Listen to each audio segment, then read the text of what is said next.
Well, thank you everyone and welcome to our fifth UX Psychology Meetup. This is our first remote meetup, so please be gentle if something doesn't work as it's planned.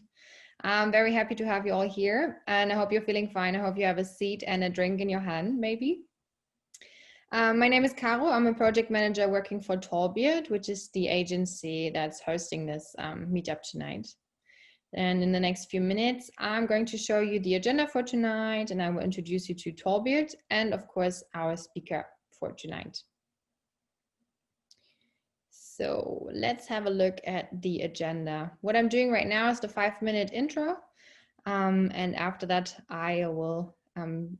Steve Wendel will take over, and he's going to talk about designing for behavior change.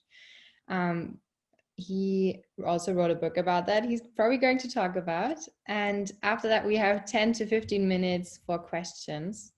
And as attendees, you can't unmute yourself, which you probably noticed right now, or probably at the moment. But you still have the opportunity to ask the questions in the Q&A section in Zoom.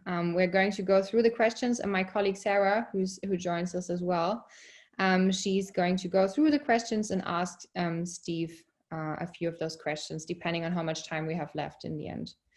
The rest of the questions will still be saved, and we will use them for an interview that we're going to have with Steve at a later date. So, okay.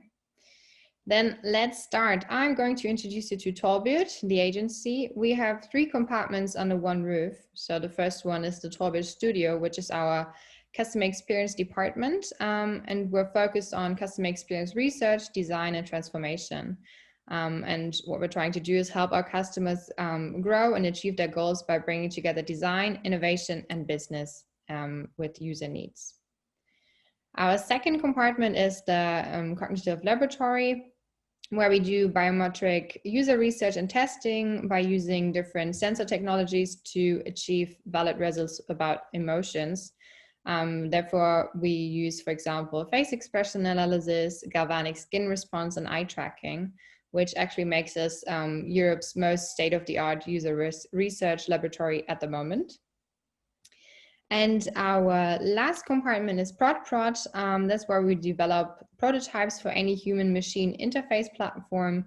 Actually doesn't matter if it's a home appliance or smart home or in-flight entertainment. That's it about Tallbeard. And let me just take a second to talk about why we actually do UXPsychology meetups. As we know, the user experience of digital products and services can be improved by relying on psychological research results, especially in the experience design. It's extremely important to have at least a basic understanding of human behavior. As psychology shows, there are no limits to user expectations, and at the same time, however, users are very limited in their abilities.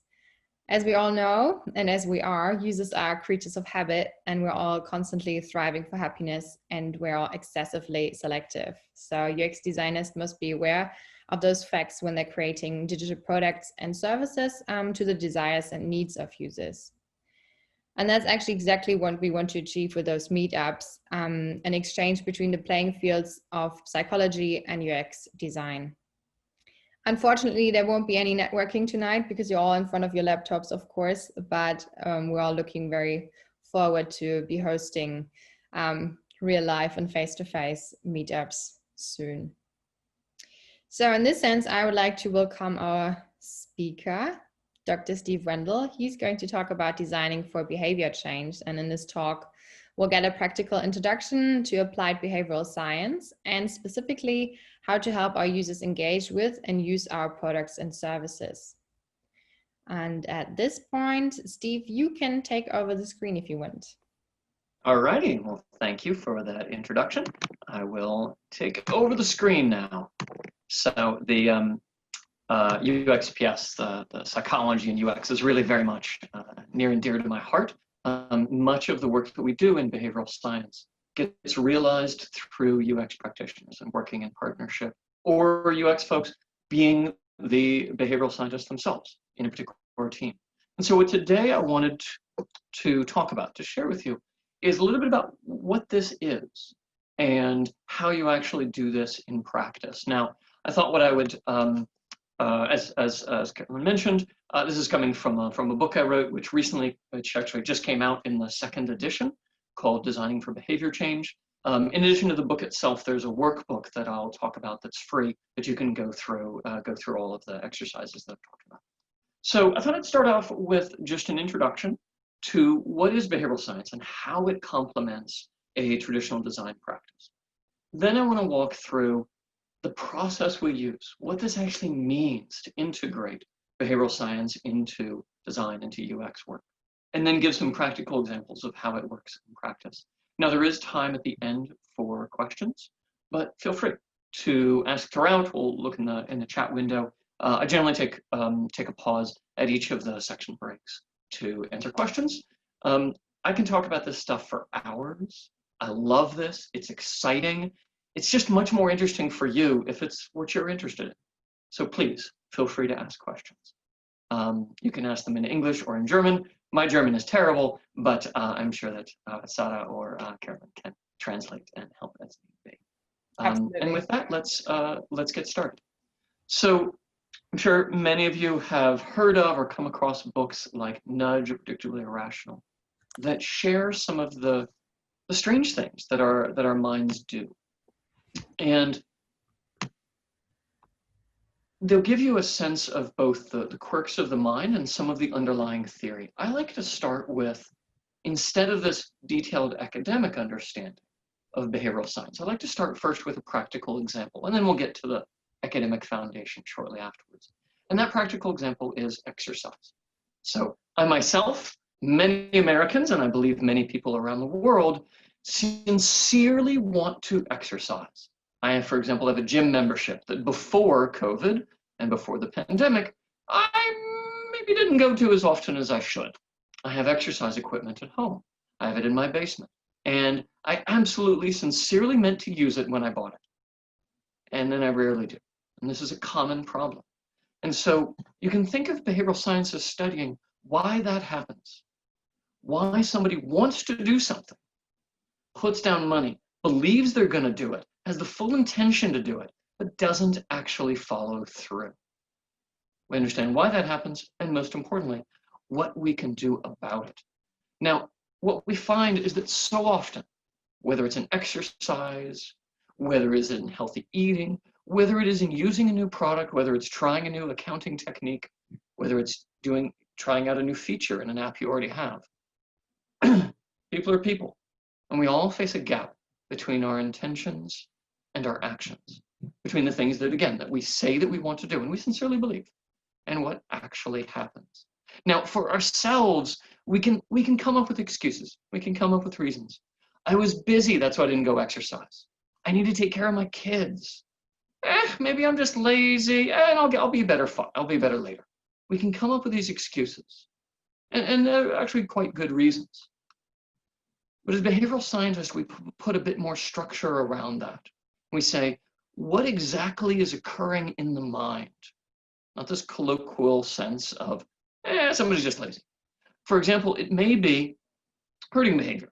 So when I think about exercising, as many people do, think, yeah, I know a lot of people don't go exercise. In fact, I was just talking to my friends, and they're watching Netflix right now.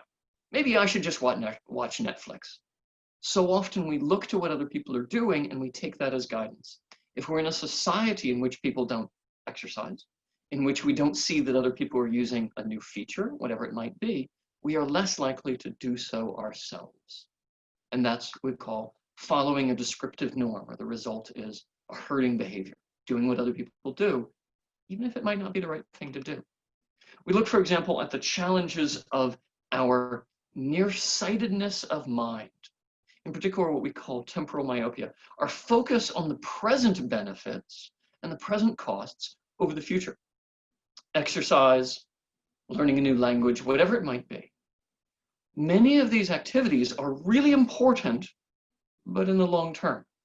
Exercise helps us be strong and helps us avoid doctor's visits. It helps us with lots of different things.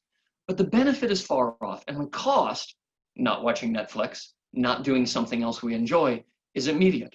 because of how our minds work, we focus too much on that present.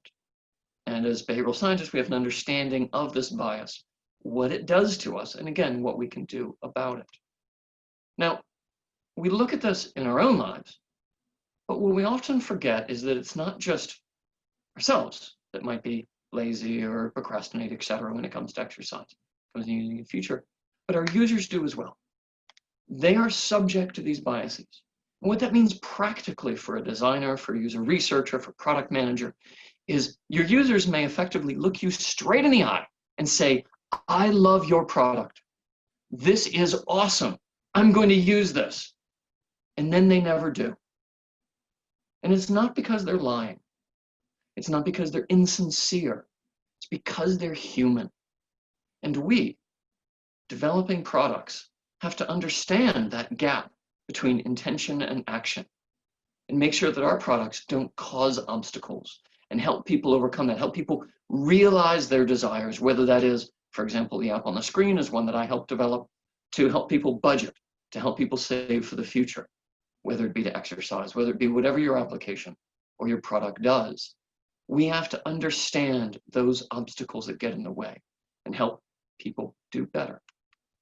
And so if you just take a step back from the details of behavioral science and the 100 different biases and different heuristics that we understand that people use,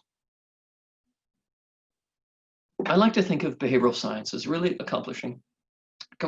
comprising of three things. First is that understanding of the mind. That's your list of biases, that's this intention-action gap, that's how people do strange things that don't seem rational, that don't seem what they actually want to do, that don't seem in line with their goals. An understanding of the mind that comes particularly from cognitive psychology combined with economics. Second is a set of tools that help overcome that. If people are procrastinating, we have a set of things to do. If people have a strong emotional reaction, we have a set of things to do. If people have temporal myopia, this bias, we have things we can do. That's our bag of tricks, as it were, to help a design, to help a product do better. And then finally, we are committed to testing. We understand that behavior change is tremendously difficult. And no matter how awesome our product is, no matter how wonderful the design is, it's probably not going to help much the first time. We have to iterate. We have to learn the particulars of our population and what works for them and what doesn't. And that means we have to measure at each step with rigorous testing. Now, in particular, we use randomized control trials or experiments, but it's not purist, right? There are a variety of different ways that we can measure that impact. But measuring impact is not negotiable. You have to do this in order to do behavior change work. And so as you think about this from a design perspective, what does this mean to complement one's existing practice? Many designers have, and especially in this group, have a background in psychology. What behavioral science offers is a particular theoretical framework that's been tested in the field to understand, to provide some more structure for that psychology and say, why do people do this? Under what circumstance? Right? And then it offers designers, many of whom already have wonderful techniques to remove friction, to make a design more powerful. We have a new set of tools that can help add to your tool set. And then finally, something that many designers don't do, because it's just generally not part of the job, is that rigorous testing. That is a complete complement to what most designers currently do. And so that's a bit of the theory of kind of how we think about what behavioral science is, these three things. Let's talk about what that means in practice. And first, let me just quickly stop for a second and see if there are any questions. Awesome. Okay, so we have one here from Ella. Interested in master's program in behavioral science, can you suggest universities that offer such a course? Yes, there are many good universities. If you go to behavioraleconomics.com, they have probably the best set of resources there. I don't personally know any courses in Munich. My apologies. But there are a number of online programs, and there may be one in Munich itself. I just don't know. Also, all of the resources that I mentioned, they're available on my website, which is behavioraltechnology.co. both the American and the British spelling of behavioral. And so you can check out, there's a link, for example, to those resources about programs on my site under the resource section. So please continue to ask questions as we go along. Again, I'm happy to take them in the middle and at the end as well, whatever is convenient to you all. Okay, and there we go. So one of the things that I did for the book was I partnered with some nonprofits in the field, and we conducted what was, we believe, the largest and most comprehensive survey of behavioral science teams around the world. And what we found is that as a community, whether it's Walmart, right, and talk to their head of behavioral science, whether it's the IRS, whether it's the UK government, whether it's academic institutions, whether it is small nonprofits in the world, we're all doing a very similar thing in order to help apply behavioral science in practice. And it's a type of problem solving, a behavioral problem solving. Now, we each have different terms for it. Walmart calls it the 4 Ds, right? Ideas 42 has a particular framework for it. I like to use the acronym DECIDE, and talks about the different steps involved, but understand that there are other ways of calling this process. What matters is what happens underneath. So this process is basically this, by whatever name you use. First, we try to figure out what is it that we're trying to accomplish. You can think of that as a behavioral brief that complements an existing design brief, right? We want to help users save. We want to help users exercise. Second, we understand our users and what it is they want to accomplish and what obstacles they face. Third, given those obstacles, we craft a set of interventions. That's drawing from our toolkit, and of course, drawing from the broader design and psychology world of different ways we might help people overcome these obstacles. We then implement that in code, in a service, whatever it might be. We determine impact because, again, this stuff is really hard. We have to measure that. And then depending on the output, we decide, do we scale up? Do we make this available to everybody? Do we iterate again? Do we move on, etc.?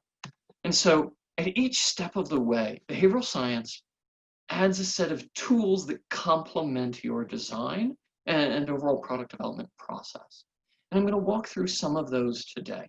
I won't have time to go through all of them, but I will go through some of them to give you an introduction to that. Now, the broader set you'll find in the guide that I mentioned, this workbook. It is free. It's available on my website, which I have up on the top there. And it goes through all of the exercises that I'll talk about today and more, because we just can't fit it all in. There's such a richness in the field, such awesome tools and techniques that you can use. But I'll give you a teaser. I'll talk about some of the most important ones. Okay? So let's talk about how you actually do this. Let's use DECIDE in practice. Now, I love, as you probably figured out, I love to use the example of exercise because it's something that so many of us struggle with.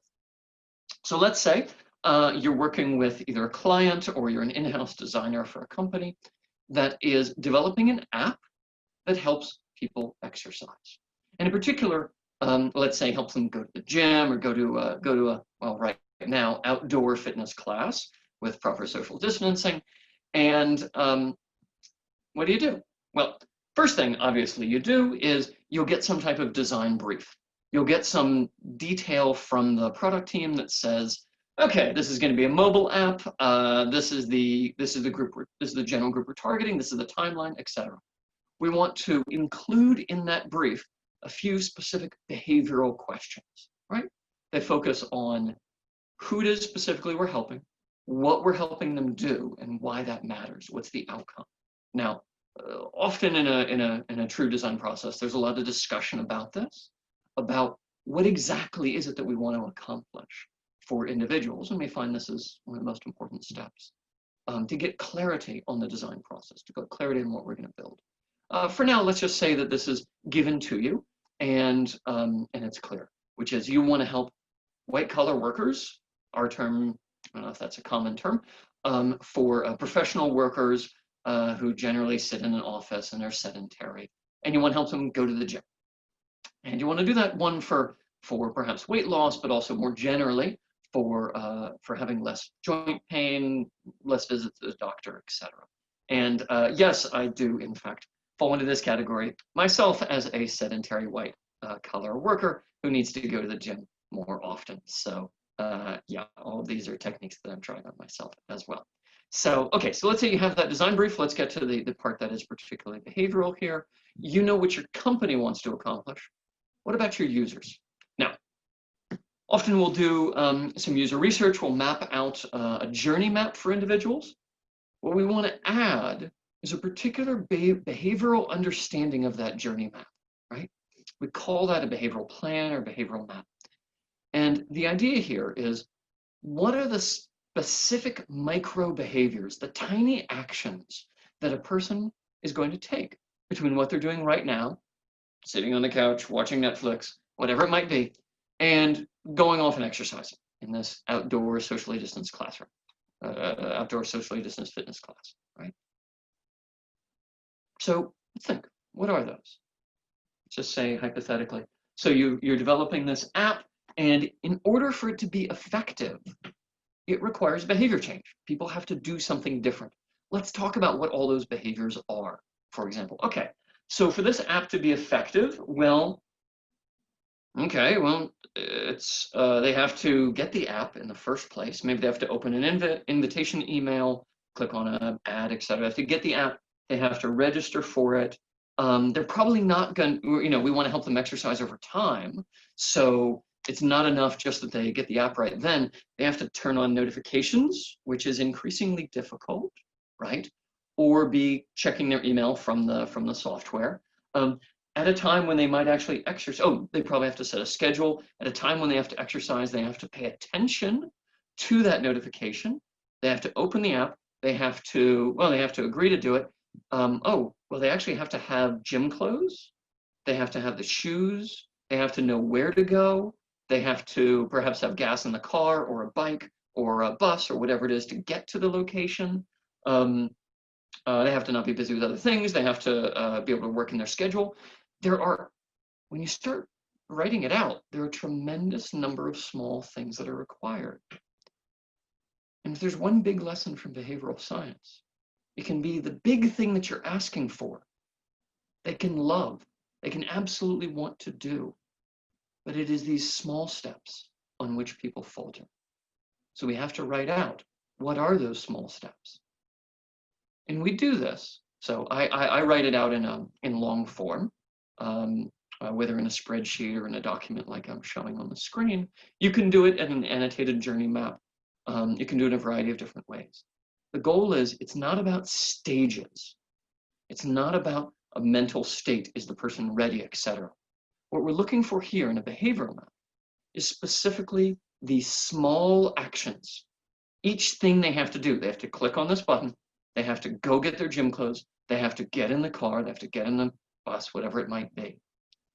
And when I do this with companies, and I do this with my team and others, what we find is that, wow, there are a lot of steps. There are a lot of things that we're actually asking people to do. That alone is a surprise. Because we as the designers, as the product managers, we're so focused on the big thing we're trying to accomplish. We're not thinking about all those tiny actions along the way. And again, it's those small things that trip people up. That's what causes the intention-action gap. And so let's say you now have this list of actions. Often it's 20 different things. It's tremendous, right? 20 different things that happen before somebody is going to go use your product effectively. And for it to be effective. I did have a question just now about how does this fit in the journey map? Yes, you can write this on a journey map. Most journey maps, at least that I've worked with, don't include this micro behavior process. Often they include general ideas about stages. Somebody gets ready, somebody does it, etc. Right? This is very, very detailed. Specific actions people have to take. So I hope that speaks to your question. Okay. And so once you have this list of specific questions, now we can diagnose the behavioral problem. Okay. That may be, for example, we see that, if it's an existing product, we may have data, either qualitative or quantitative, that shows that people are struggling on just opening the app or paying attention to it. Maybe they're just busy at the time when it's notifying them. and they're not setting up a good schedule. We have a tool to help us identify what might be going on, right? What are the main obstacles? And so CREATE is an acronym that summarizes the broad behavioral literature about the types of behavioral obstacles people face. And what we're going to do is we're going to look at each of those micro behaviors and say, are any of these obstacles at work? Okay, and so CREATE is cue, reaction, evaluation, ability, timing, and experience. And it's shorthand for, in order for someone to take action, they need to be thinking about it. Something needs to cue them to think about it so they have attention to it. Once their attention is on it, they will have an emotional reaction. Often that reaction can be a negative, oh, exercise? I'm going to look terrible, or I just don't feel good about my body. It has nothing to do with a value proposition, it has nothing to do with how important it is. It's an emotional reaction that can sideline people before they even get to the value of the product, the value of the action, etc. After that reaction, though, second in the mind is a sense of cost and benefits and evaluation. And what's important to remember here is that our minds are not computers, they're not spreadsheets. And our sense of costs and benefits is warped, for example, by that temporal myopia, focusing on the present more than the future, as I mentioned before. We then look at ability, which is, can they physically do it? Do they have the gym clothes? Do they have the password for the app? And also confidence. Do they have the sense of self-efficacy in Bandura's work? Do they believe that they will succeed? Because people rarely do things that they don't believe they'll succeed at. Next, we have the question of timing, which is it something they can procrastinate on? If so, they probably will. And then finally, experience. Did the person have a previous experience with this that was negative, that burns them, that pushes them away from this overall? Okay?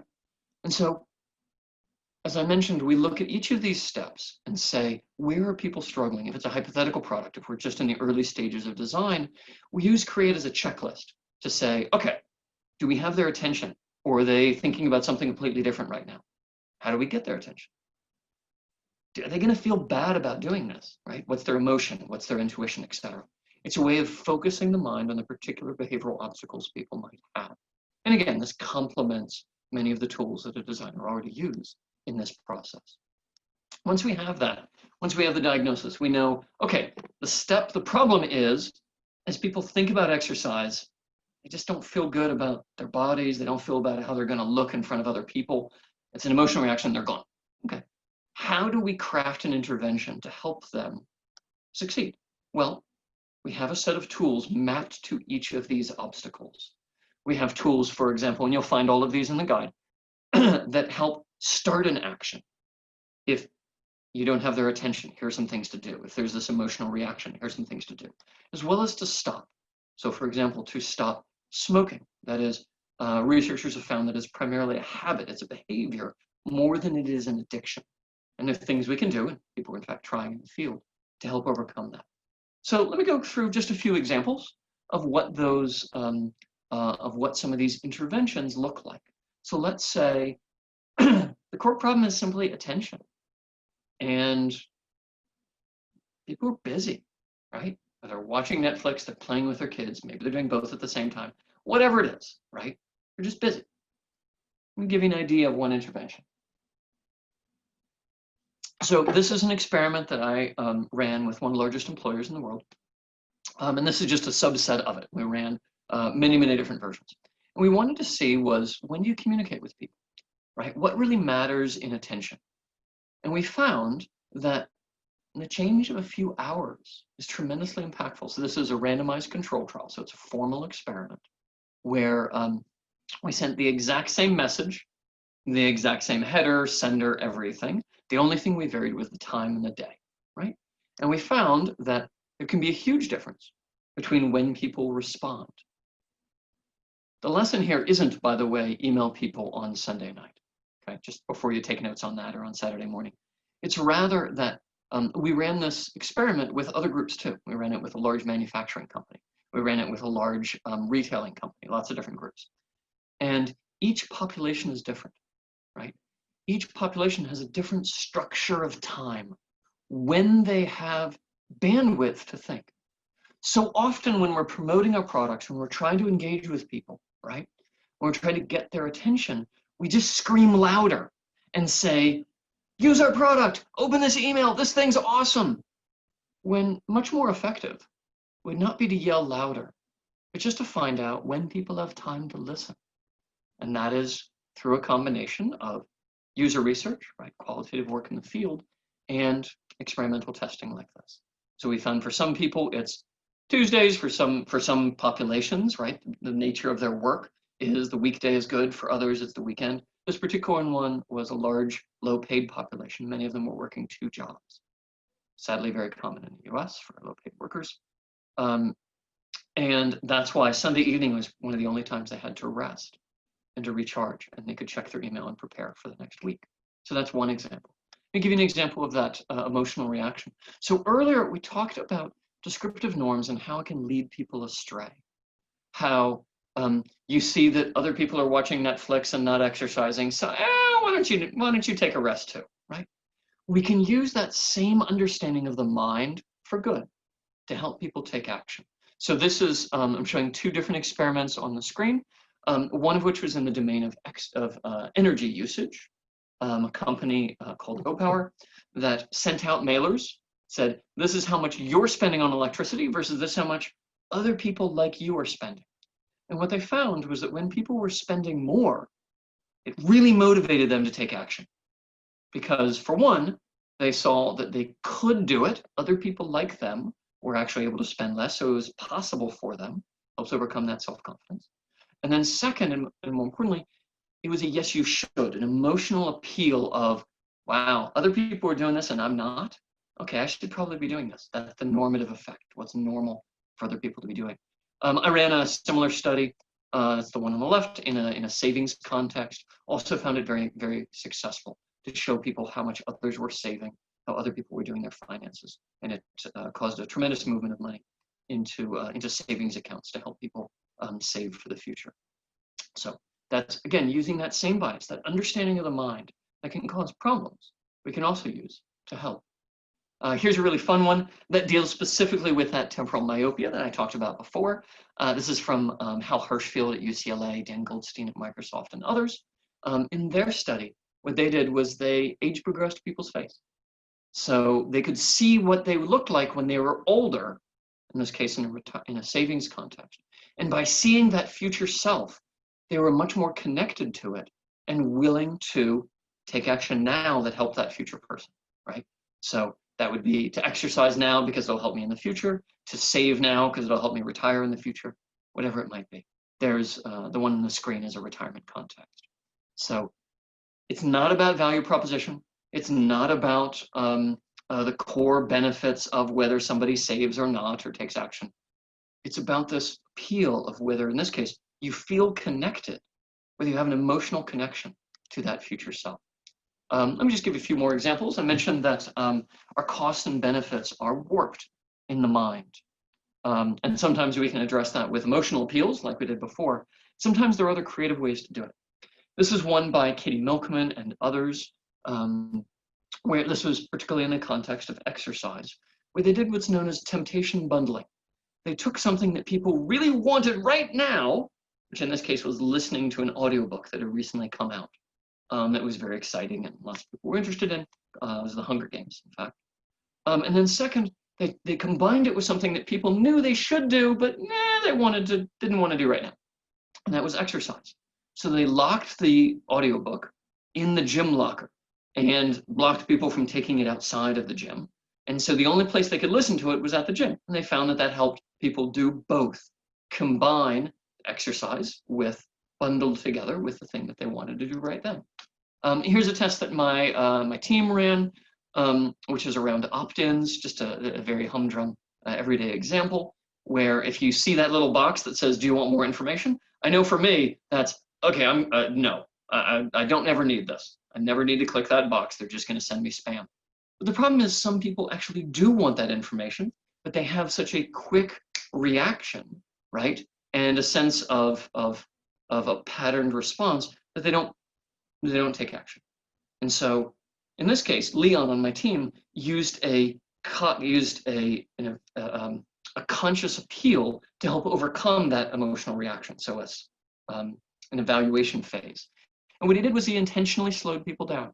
He added friction to the process, which is heretical in most design and product management work. He made it harder intentionally to break it out of this emotional reaction into something that people actually thought about. And so in this case, he changed it into a drop-down. People actually had to click on the thing, right? Just to say, to read it and say, okay, is this something you want or not? And what we found is that a lot of people actually did want information, right? It was mixed in with those who didn't. And we had an increase of 500% in people opting in, choosing to receive information, in this case about our research, which was great. Now, there are many, many other techniques. In the interest of time, I unfortunately can't speak to all of them. But you'll find many more in the guide and in the book itself, if you're interested. There's one final part that I want to touch on, though, which is when it comes to implementing. Part of that is, of course, actually doing the designs, working with the engineers, etc. But when you've determined your intervention, when you're ready to build it, there's another step that's very important, and that is an ethical review. I try to talk about this in every presentation I give, which is we're trying to change people's behavior. We believe that we're doing it for good, but we shouldn't fool ourselves. Many companies have fallen into the trap of effectively tricking their users into something that helps their company, but doesn't actually help the user. And so Harry Brignull, for example, has a site called Dark Patterns that talks about many of these negative examples. Now, they're not all behavioral science. They come from the general design community. They come from psychology overall, etc. But we all suffer from this challenge. And this is something the design community has thought about for a very long time, right? It's an essay from Milton Glaser that talks about the slow changes to a design that goes from something that was very good to something that really hurts your users, and how difficult it is to tell in the moment that you're walking down that path into something that's unethical. And so there are checklists that talk about this, that talk about how to do an ethical design. There are frameworks from within the UX community. What I would like to offer is that behavioral science actually has a body of research specifically about ethical behavior and when we fall into this trap and when we don't. There's a great book by Dan Ariely called The Honest Truth of Dishonesty. There's one by Kwame Appiah called Experiments in Ethics. And what we find is that we can apply behavioral science to ourselves. We can look at the behavioral obstacles we face to ethical behavior and change our job environment, change our descriptive norms in order to support ethical behavior. And I encourage you to look into this in more detail. And of course, I also talk quite a bit about this, both in the book and in the workbook. And with that, I'm basically done. Just wanted to walk you through where we've been. As I mentioned, there's a free guide that summarizes these techniques, that talks about behavioral science as a set of tools that can help your design practice, can help complement what you're currently doing with another understanding of the mind, a set of tools to intervene and help people overcome behavioral obstacles, as well as a commitment to rigorous testing to help measure that impact. We find that there are a tremendous number of techniques already out there. And the process that I talked about, Decide, walks you through how to apply these in practice, how to build them into your practice to help your users take action when they may absolutely want to use your product and may think it's awesome, but they struggle. Behavioral science can help them, help you, and help them overcome those obstacles. And with that, I want to turn it over and just say thank you. Thanks for coming today. I know this was the first UXPS online event. I hope it was useful for you all, and please bring on the questions, and I'll read through some of the questions that are already there. How do you apply, how does behavioral science applicable when we do research? Thank you, Monica.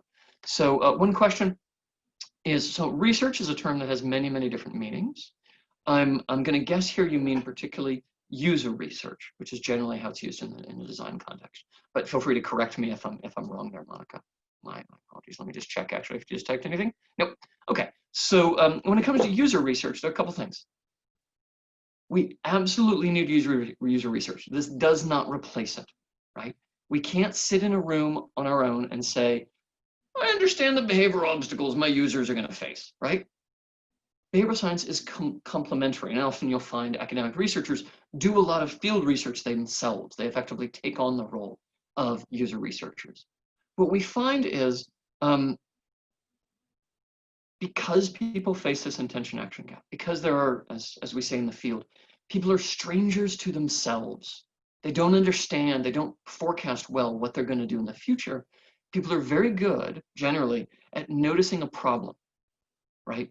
But their intention to change it and their understanding of what the solution is should be very limited often, especially if it's a habitual behavior or an intuitive behavior.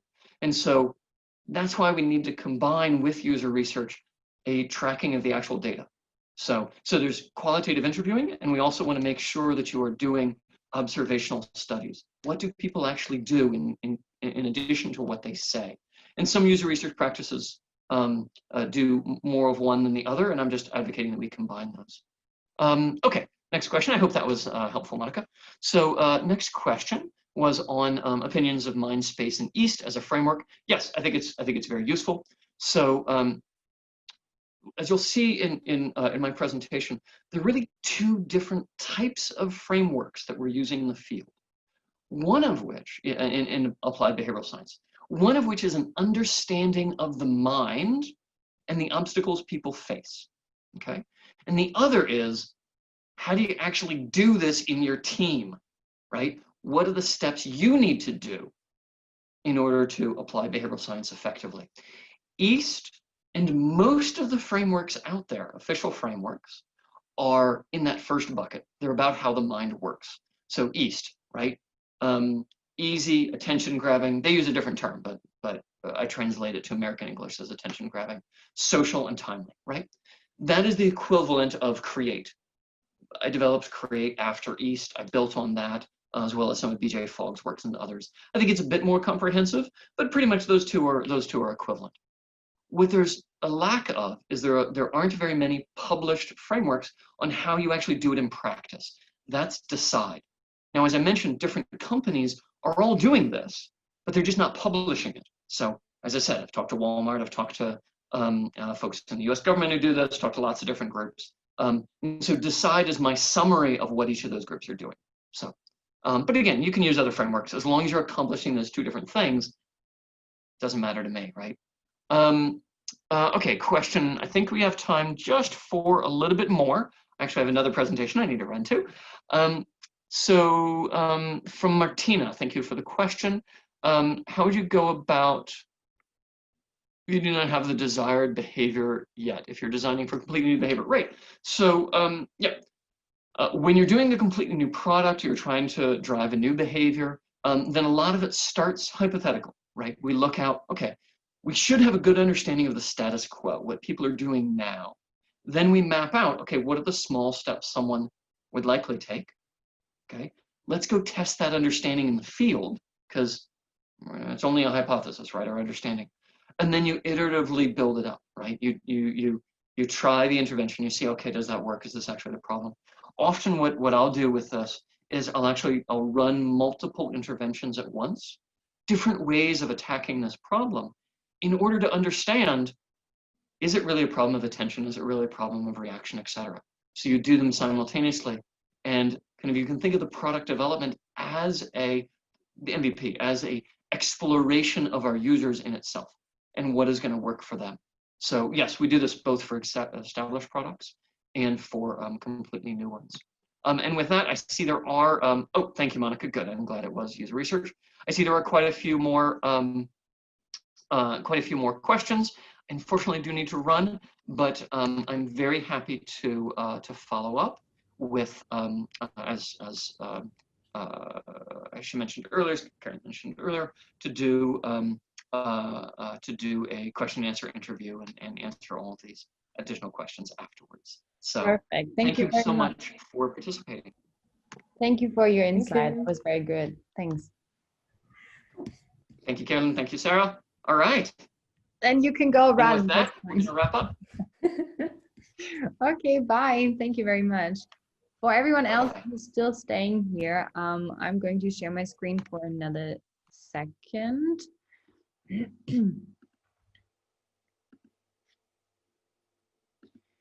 So, because we are hiring people, we're at the moment we're looking for senior experience designers and senior researchers. So, if you're looking for a job and you want to know more about those positions, please check out our website or send us an email with your CV to jobs@tallbeard.studio. And this is my last slide. Thank you all very much. Our next meetup will be in September. It will also be remote. Yeah, and I will keep you posted in the group for next time. Let us know if you need more information, if you have ideas for talks or for guests. Just send us an email to info@cognitivelaboratories.com. Thank you very much. That's it. Then thank you all for being here and have a good night.